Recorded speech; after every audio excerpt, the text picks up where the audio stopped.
بسم اللہ الرحمن الرحیم۔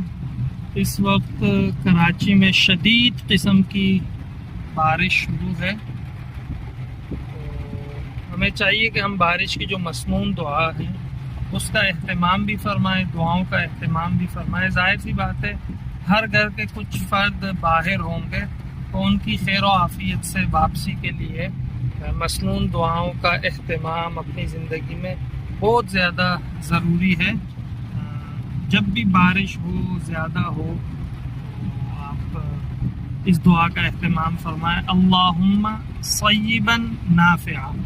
اور دوسری گزارش میری یہ ہے، جو گاڑی چلانے والے حضرات ہیں ان کو چاہیے کہ بارش میں جب پانی زیادہ ہو تو اپنی گاڑی کو بہت آرام سے اور احتیاط کے ساتھ چلائیں، تاکہ دائیں بائیں جو بائکوں پر ہیں یا رکشوں میں ہیں یا دیگر گاڑیوں میں